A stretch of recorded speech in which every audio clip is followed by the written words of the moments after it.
Shalom. Coba lebih keras lagi. Shalom. Shalom.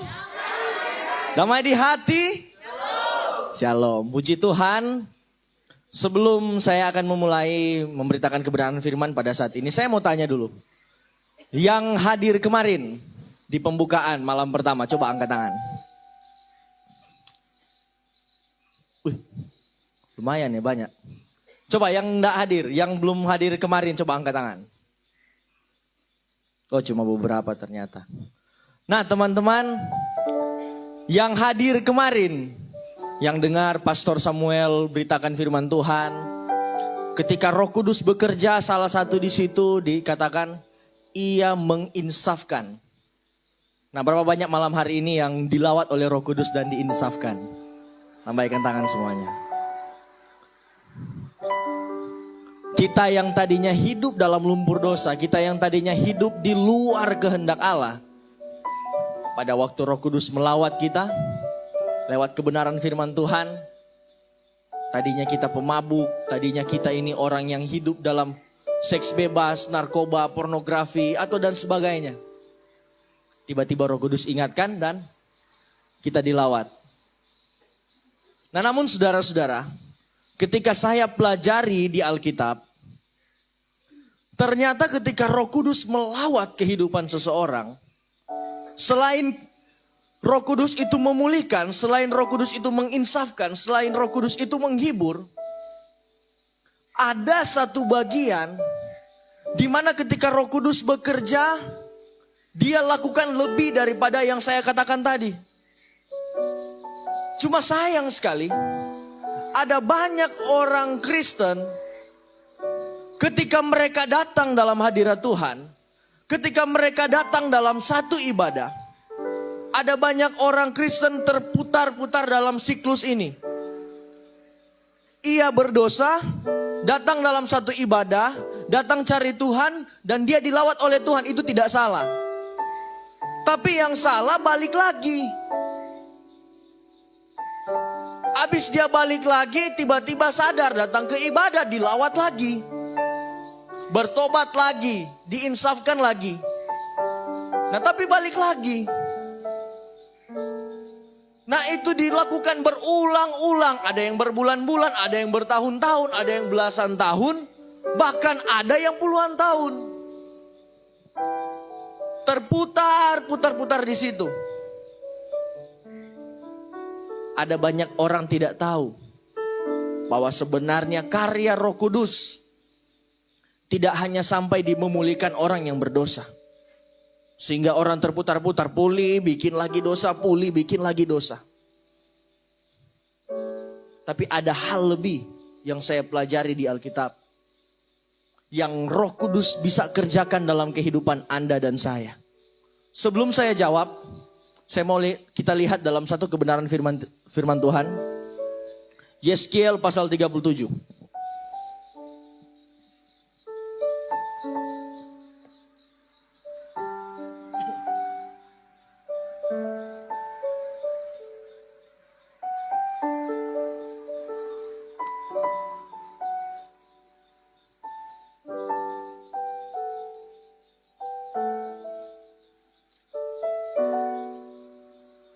Sebentar.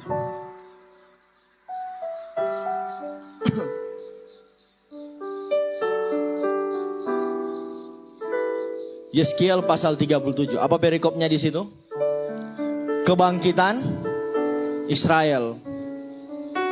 Nah, ini sudah masuk pada kitab nabi-nabi, di mana nabi-nabi bernubuat tentang Israel dalam keadaan masa yang akan datang tentunya. Nah, tentu kalau kita sudah baca sampai di kitab nabi-nabi, berarti bangsa Israel ini telah melewati banyak fase bersama dengan Tuhan tentunya. Mulai dari bagaimana bangsa Israel ini, yang tadinya melalui Abraham Tuhan janjikan akan lahir satu bangsa yang besar, dan akhirnya pada generasi yang keempat, lahirlah generasi itu di tanah Mesir. Mereka keluar dari Mesir menuju ke tanah yang Tuhan janjikan dan jadilah satu bangsa yang besar. Di mana Tuhan menyatakan pertolongannya, Tuhan menyatakan berkatnya, Tuhan menyatakan hal-hal yang luar biasa. Dari masih di Mesir, waktu di padang gurun, dan sampai ke tanah Kanaan yang Tuhan janjikan. Bahkan tidak sampai di situ, dari masa ke masa Tuhan lakukan banyak hal. Mereka minta raja, Tuhan kasih. Ada banyak penyertaan yang Tuhan kerjakan bagi bangsa Israel.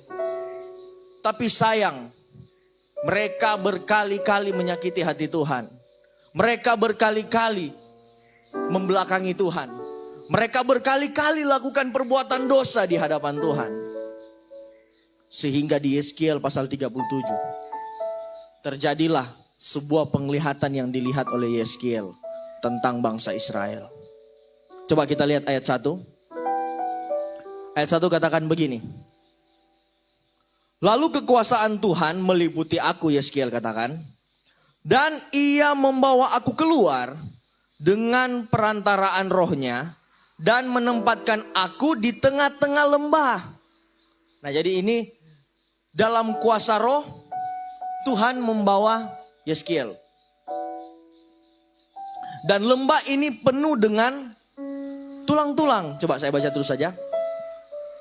Ia membawa aku melihat tulang-tulang itu berkeliling-keliling dan sungguh amat banyak bertaburan di lembah itu. Lihat, tulang-tulang itu amat kering. Kalau tulang itu kering berarti ini tulangnya orang hidup atau tulangnya orang mati? Yang pasti bukan tulang ikan ini. Tulang-tulang orang mati. Baru coba. Lalu ia berfirman kepadaku, Hai anak manusia, dapatkah tulang-tulang ini dihidupkan kembali? Nah, sebelum saya lanjutkan. Nah, di situ ada sebuah penglihatan yang dilihat oleh Yeskiel, ada amat banyak tulang-tulang.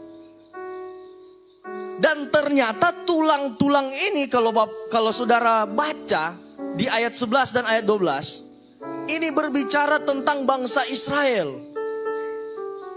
Yang dimana keadaan mereka yang sudah kehilangan pengharapan, karena banyak hal yang tadinya mereka dengan penuh kebanggaan bangsa Israel, bangsa pilihan Tuhan. Bangsa Israel adalah bangsa yang disertai oleh Tuhan. Bangsa Israel yang firman Tuhan katakan adalah biji mata Allah. Tapi semuanya harapan mereka hilang. Sehingga digambarkan seperti tulang-tulang kering.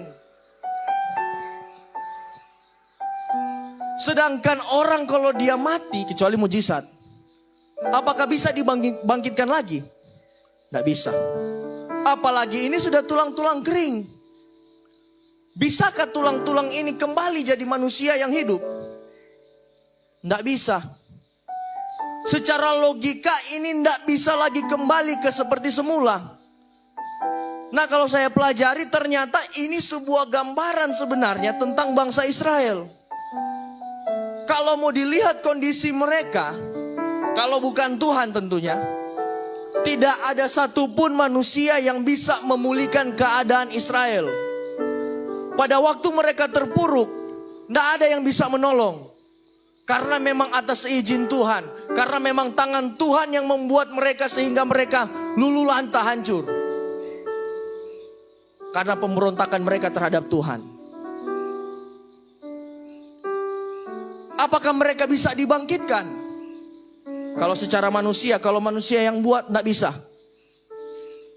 Makanya firman Tuhan di sini ditanya, Hai anak manusia, dapatkah tulang-tulang ini dihidupkan kembali? Tidak bisa kalau secara manusia. Tapi karena ini yang tanya Tuhan, beda lagi ceritanya. Apa di situ? Aku menjawab, ya Tuhan Allah, Engkaulah yang mengetahui. Dia bilang, Tuhan yang tahu. Berarti kalau dari sisi Tuhan, Tuhan bisa lakukan apa saja. Tidak ada yang mustahil bagi Tuhan. Tapi ada sebuah langkah. Coba kita baca. Ayat 4. Lalu firman-Nya kepadaku, bernubuatlah mengenai tulang-tulang ini, dan katakanlah kepadanya, hai tulang-tulang yang kering, dengarlah apa? Firman Tuhan. Nah sekarang, Tuhan mau pulihkan keadaan Israel. Tapi Tuhan mulai dengan sebuah pola. Bernubuatlah, dan dia bilang apa?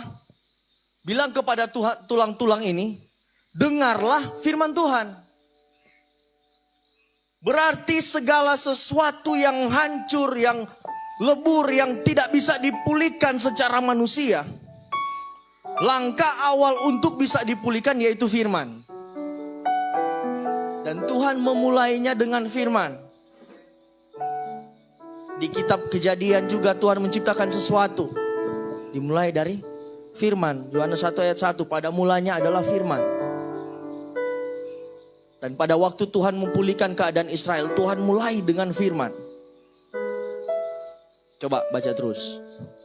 Beginilah firman Tuhan Allah kepada tulang-tulang ini. Aku memberi nafas hidup kepadamu.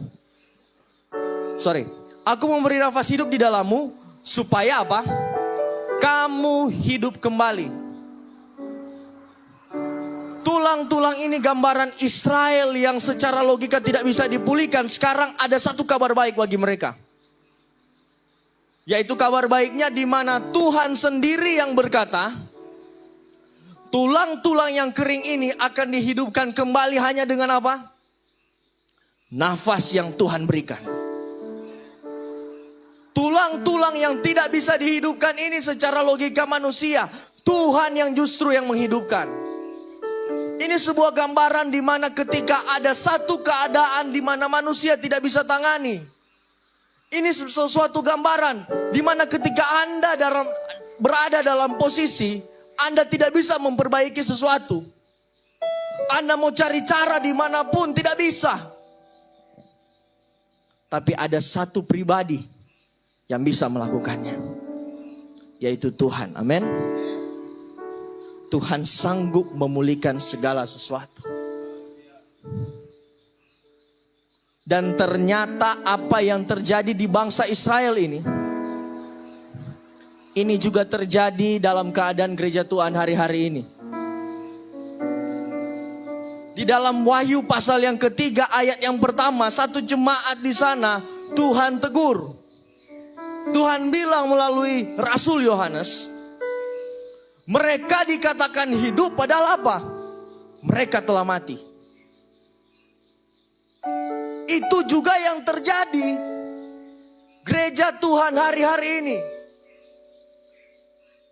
Itu yang terjadi di kalangan orang Kristen saat ini. Di mana masih bisa hidup, di mana orang Kristen masih bisa berjalan, masih bisa bersekolah, masih bisa bekerja, bahkan masih bisa gabung dalam komunitas gereja, beribadah, melayani bahkan.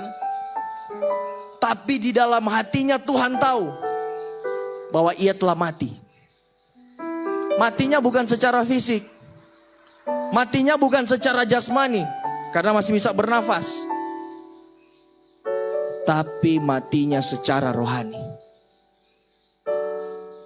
Ada banyak orang bisa datang ke gereja, dia main drum, dia bisa main musik, main keyboard, main bass. Tapi setelah pulang dari gereja, dia lakukan dosa. Di gereja dia angkat tangan, haleluya, Tuhan baik. Hari Minggu dia status, Tuhan luar biasa, kata-kata rohani, ayat-ayat rohani. Tapi Senin sampai Sabtu, dia status makian semua. Nah itulah keadaan orang-orang Kristen hari-hari ini.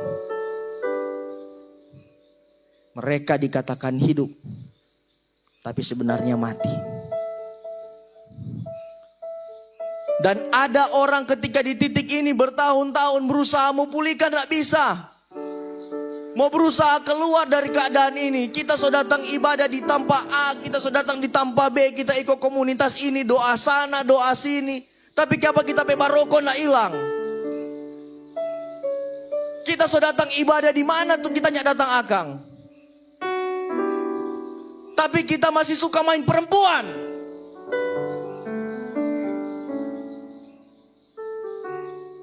Bagaimana mau bisa pulihkan? Manusia nak bisa tangani. Ada satu cerita di kitab Perjanjian Baru.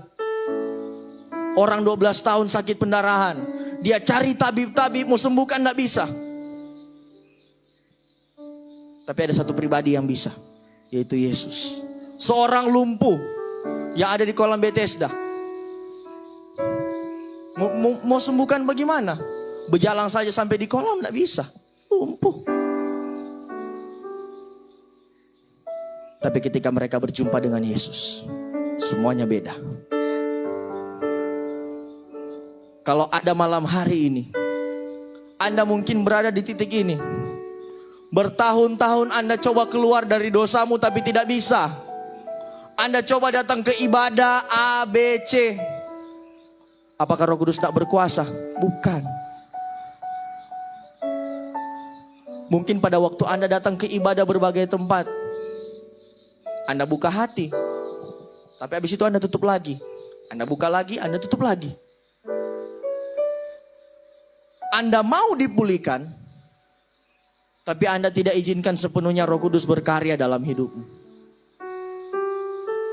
Tapi malam hari ini saya mau katakan, kalau Anda masih bisa bernafas, kalau Anda masih hidup hari ini, harapan itu tidak habis. Bangsa Israel bagaikan tulang kering. Tuhan pulihkan. Kalau bangsa Israel yang secara jasmani sedemikian hebat mereka memberontak terhadap Tuhan, Tuhan pulihkan mereka. Apalagi Anda dan saya yang telah ditebus oleh darahnya. Apalagi kita yang telah diampuni ketika Yesus mati di atas kayu salib. Tidak ada yang mustahil bagi Tuhan untuk memulihkan keadaanmu. Sekalipun Anda bertahun-tahun dalam dosa, sekalipun Anda kesulitan, Anda tidak tahu bagaimana keluar dari dosamu, saya mau katakan, izinkanlah Roh Kudus bekerja. Izinkanlah Tuhan memberikan nafas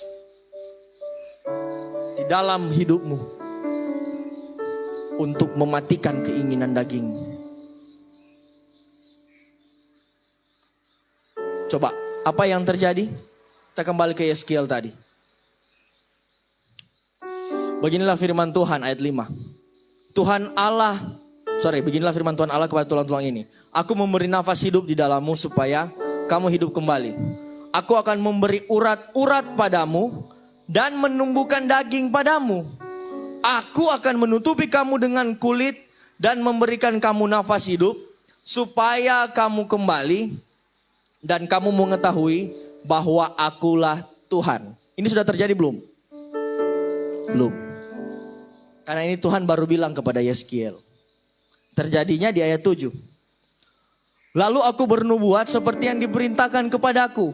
Dan segera sesudah aku bernubuat, kedengaranlah suara sungguh, suatu suara berderak-derak, dan tulang-tulang itu bertemu satu sama lain. Nah, ketika firman Tuhan disampaikan, tulang-tulang mulai baku dapa. Baru apa? Coba terus. Ayat 8. Sedang aku mengamati-amatinya, lihat, urat-urat ada dan daging tumbuh padanya. Kemudian kulit menutupinya, tetapi mereka belum apa? Bernafas. Nah, saya coba baca ini, dan ternyata ada satu pengertian rohani di sana. Ketika firman Tuhan disampaikan di situ, ibarat tulang-tulang ini dia baru menyatu, dia baru muncul urat, muncul kulit, tapi belum bernafas. Nah, kalau saya gambarkan dalam kehidupan kita, pada waktu kita dengar firman, ada ternyata orang-orang yang seperti ini. Dia respon firman Tuhan. Firman Tuhan tetap berkuasa, tetap bisa memulihkan orang itu. Tapi ada sebuah perjalanan, ada sebuah proses. Sehingga Alkitab bilang apa? Dia masih belum apa? Belum bernafas, artinya dia belum bisa mandiri, belum bisa bergerak sendiri, belum ada kemampuan, belum ada power. Makanya ada banyak orang, dia sudah dengar firman, Dia datang di satu ibadah, KKR, altar call. Tapi ketika keluar, dia belum kuat menangani keinginan dagingnya. Mungkin dia ada di fase seperti ini. Mereka belum bernafas. Nah, ada satu step makanya setelah itu. Ayat 9. Maka firman-Nya kepadaku, bernubuatlah kepada nafas hidup itu. Bernubuatlah, hai anak manusia, dan katakanlah kepada nafas hidup itu, beginilah firman Tuhan Allah. Hai nafas hidup, datanglah dari keempat penjuru angin dan berhembuslah ke dalam orang-orang yang terbunuh ini, supaya mereka hidup kembali. Ayat 10. Lalu aku bernubuat seperti diperintahkannya kepadaku, dan nafas hidup itu masuk di dalam mereka sehingga mereka, sampai sini dulu, hidup kembali. Ketika nafas hidup itu mulai masuk, kita bilang apa? Mereka hidup kembali. Bukan hanya fisik lengkap, tapi mereka hidup. Nah, dalam perjanjian lama, kalau saya baca terjemahan asli, nafas ini berbicara tentang roh. Roh yang diberikan Allah. Roh yang membuat seseorang itu hidup. Kalau kita bicara secara rohani, waktu manusia berjalan tanpa roh, roh dari Tuhan tentunya, manusia tidak bisa berbuat apa-apa. Waktu manusia berjalan dengan kekuatannya sendiri, tidak bisa. Makanya pada waktu Yesus naik ke sorga, siapa yang dia utus? Roh Kudus. Sudah dibahas kemarin, menginsafkan dunia akan dosa. Nah, makanya teman-teman yang datang hari ini, tentu kita tahu bersama, Roh Kudus ketika dia datang di dunia, ketika Anda dan saya merespon firman Tuhan, Roh Kudus bekerja. Dia memulihkan keadaan kita. Kita yang tadinya hidup dalam dosa, kita yang tadinya hidup dalam berbagai hal yang kita tidak bisa lepas di sana. Tapi Roh Kudus beri kita kemampuan. Nafas Allah yang membuat kita mampu mengalahkan setiap keinginan-keinginan daging. Nah, tapi masalahnya tadi saya katakan di awal. Ada banyak orang ketika mereka berjumpa dengan Roh Kudus. Ketika Roh Kudus dia katakan, welcome Holy Spirit. Ada banyak orang hanya stop sampai di fase ini. Fase di mana ketika seseorang dipulihkan. Fase ketika seseorang di mana dia telah dilawat oleh Tuhan dan sudah selesai. Setelah itu pulang, jalani kehidupan normal seperti pada umumnya. Makanya ada banyak orang bolak-balik. Semangat berapi-api di tempat ibadah, pulang biasa ulang. Datang lagi ke tempat ibadah, baru lagi. Banyak orang lupa bahwa Roh Kudus bisa melakukan lebih daripada memulihkan orang yang berdosa. Roh Kudus bisa melakukan lebih daripada mengeluarkan Anda dan saya dari kebiasaan dosa bertahun-tahun yang tidak bisa kita lepas. Roh Kudus bisa lakukan lebih daripada itu. Apakah itu? Kalimat selanjutnya. Sehingga mereka hidup kembali apa? Mereka menjejakkan kakinya apa? Suatu tentara yang besar. Katakan amin. Pada waktu Roh Kudus datang memenuhi kehidupan saudara, dia tidak hanya bisa membuat orang pulih dari dosanya. Dia tidak hanya membuat orang yang berdosa itu keluar dari kebiasaan-kebiasaan buruknya. Tapi pada waktu Roh Kudus datang dalam hidup Anda dan saya, dia juga mempersiapkanmu. Dia juga mempersiapkan saya untuk dipakai oleh Tuhan menjadi tentara-tentara Allah. Dia juga mempersiapkan engkau untuk sebuah rencana yang besar. Jadi kalau Anda datang malam hari ini, Anda tidak hanya sekedar datang untuk supaya Anda keluar dari dosa-dosamu. Roh Kudus itu bukan hanya tempat pelarian. Waktu Anda berdosa, Anda datang, Tuhan ampuni saya, Roh Kudus jamah saya, selesai. Balik lagi dan lakukan lagi pola yang sama. Tapi pada waktu Anda datang dan dilawat oleh Roh Kudus, Dia mau persiapkanmu. Dia mau persiapkan tulang-tulang kering ini. Dia mau persiapkan yang rusak-rusak ini. Supaya apa? Dipersiapkan menjadi alatnya Tuhan. Makanya ketika Anda diselamatkan nanti, Roh Kudus inilah yang memberi Anda kekuatan. Anda pergi, selamatkan saudara-saudaramu.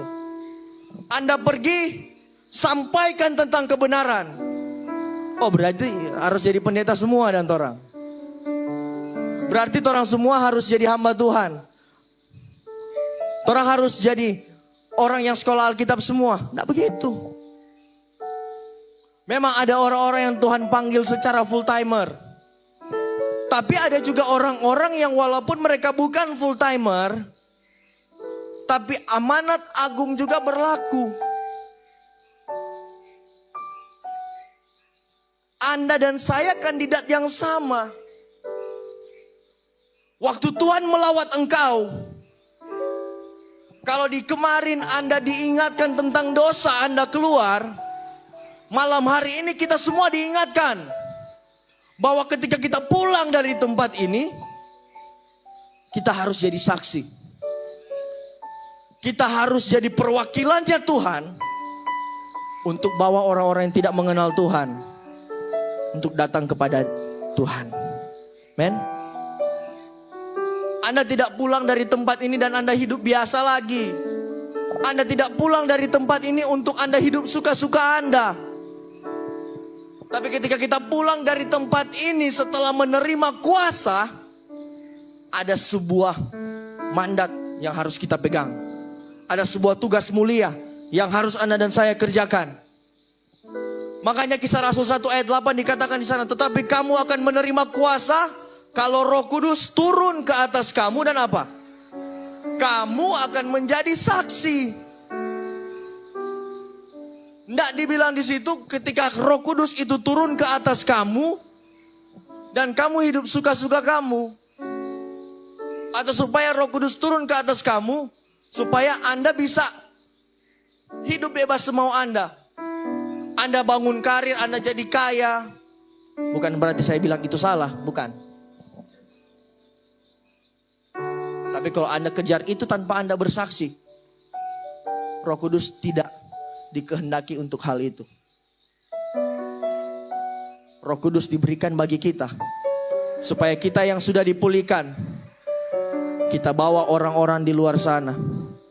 Minimal orang-orang yang bisa kita temui, orang-orang yang bisa kita jangkau, orang-orang yang kita tahu kalau dia malam hari ini mati, dia pasti masuk neraka.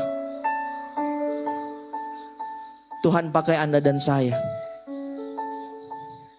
Oleh sebab itu malam hari ini, firman Tuhan mengingatkan kita semua bahwa ketika Roh Kudus turun, ketika Roh Kudus hadir dalam hati seseorang, ketika Anda berkata welcome Holy Spirit, Dia bukan hanya memulihkan kita, tapi Dia perlengkapi kita dengan kuasa agar supaya kita pergi temui orang-orang siapa saja yang kita bisa temui, bawa mereka datang kepada Yesus. Rasul-rasul ketika mereka ada di kamar loteng, 120 murid, mereka menikmati hadirat Tuhan, tapi mereka tidak perpanjang.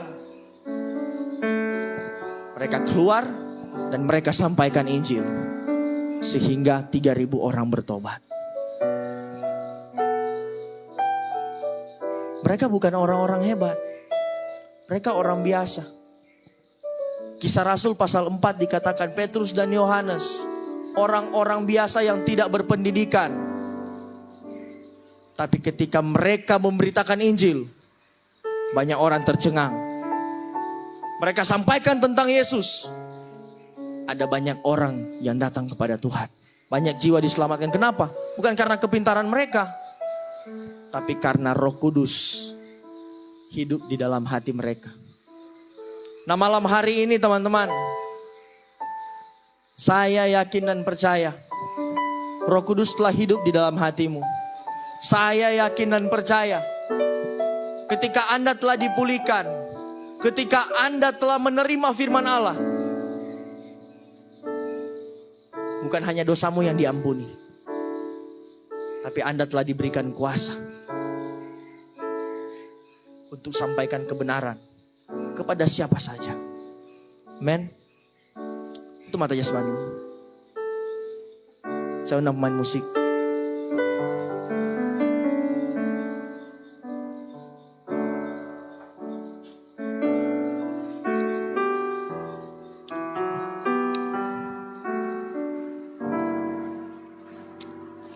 Firman Tuhan ini jelas.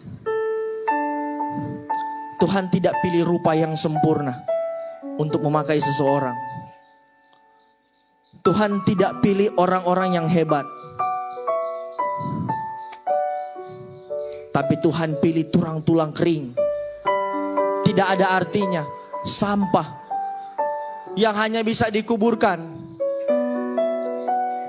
Dan itu jadi satu gambaran, kalau tulang-tulang saja bisa dipakai oleh Allah, maka Anda seburuk apapun, Tuhan bisa pakai engkau. Anda yang rusak, ketika Roh Kudus memulihkanmu, Tuhan bisa pakai engkau untuk memenangkan generasi ini. Malam hari ini saya mau ajak kita semua sadar. Jangan bersantai. Jangan jadi orang Kristen yang sekedar menjalani hidup. Malam hari ini ada sebuah tugas darurat yang harus kita laksanakan. Ketika Anda telah dipenuhi, Anda telah diinsafkan hatimu dari dosa, Anda tidak boleh egois. Bawa saudara-saudaramu. Atau Anda masih takut, Anda masih ragu. Saya orang biasa. Kabar baik malam hari ini, tidak ada satupun yang sempurna di antara kita. Tapi janji Allah, Dia memberikan Roh Kudus untuk supaya kita mampu dengan kuasa Allah memenangkan dunia ini, memenangkan generasi ini, memenangkan orang-orang yang kita temui, memenangkan orang-orang yang kita tahu kalau dia mati hari ini, dia pasti masuk neraka.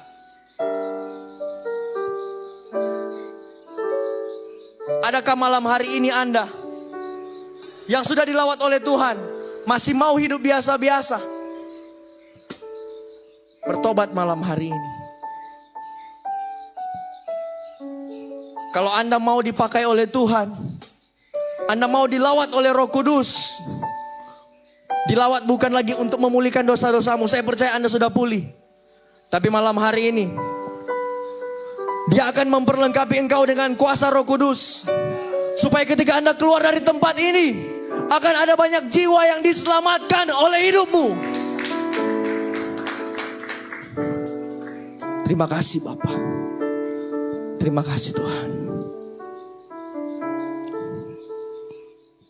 Kita angkat satu pujian, dan di akhir pujian ini saya mau tantang.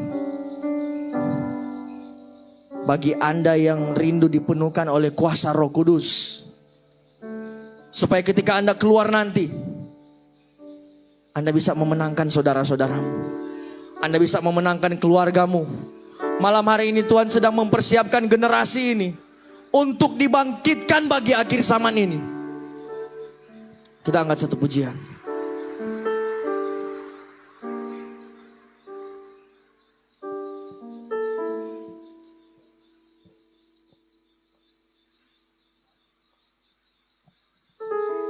Kita nyanyikan lagu tema tadi, tapi refnya saja.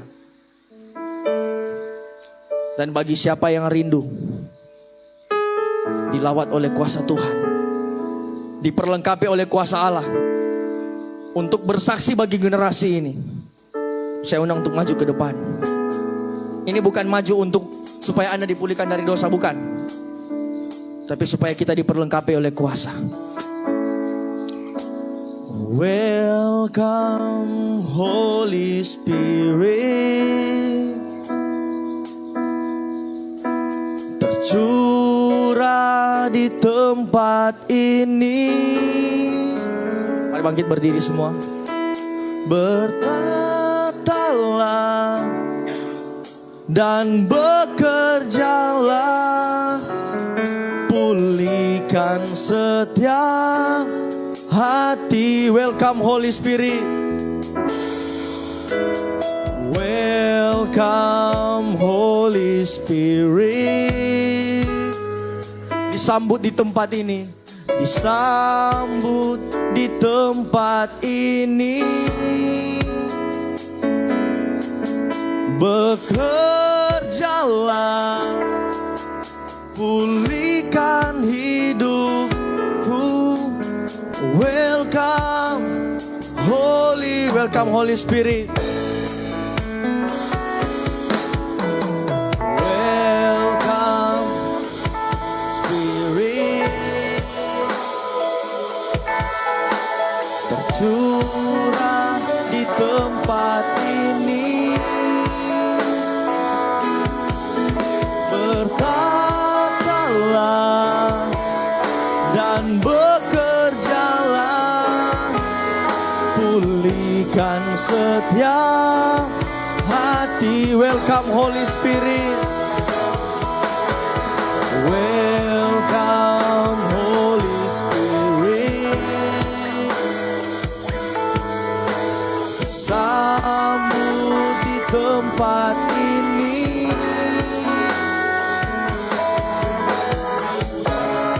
Jalan, pulihkan hidupku.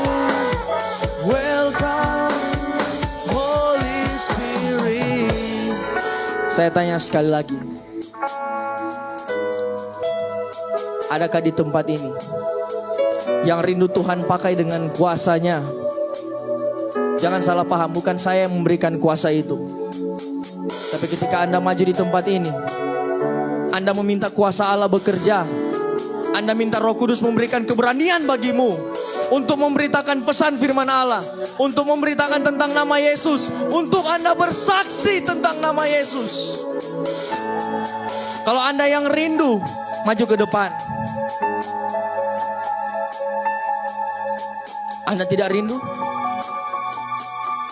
Anda tidak rindu dipakai oleh Allah dengan kuasanya?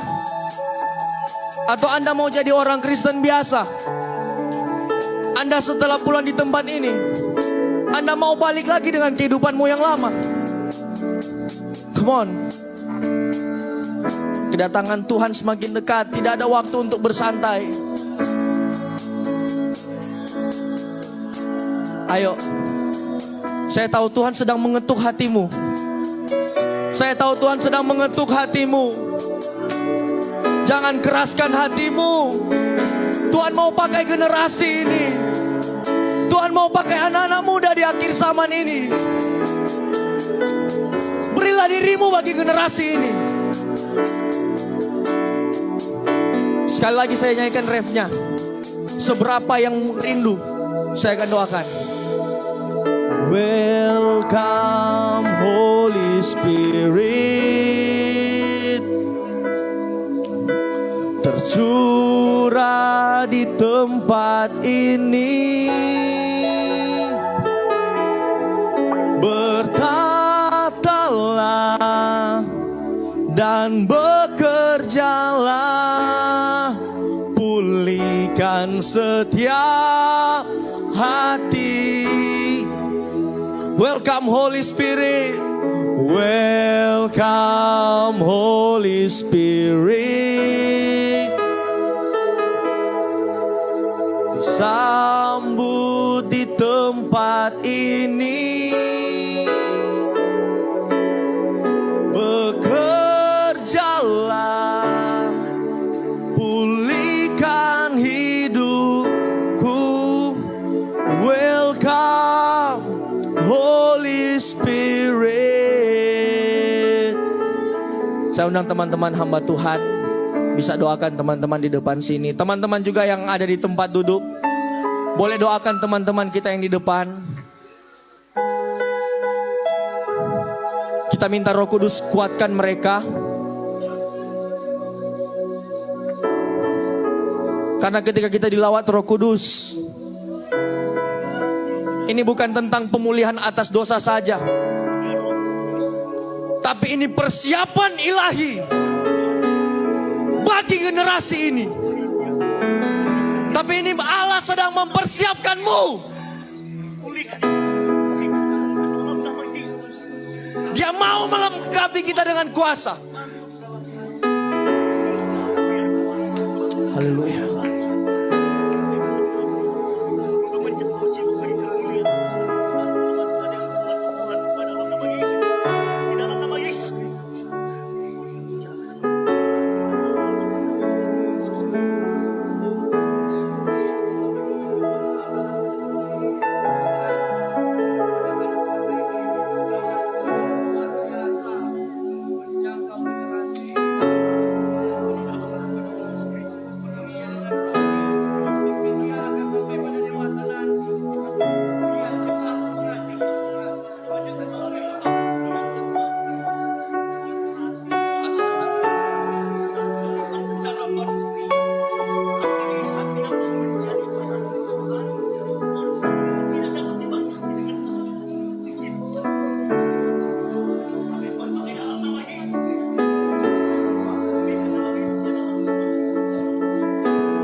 Kita akan refnya sekali lagi. Welcome Holy Spirit. Mari semuanya angkat tangan kita di hadapan Tuhan. Tercurah di tempat ini, bertatalah dan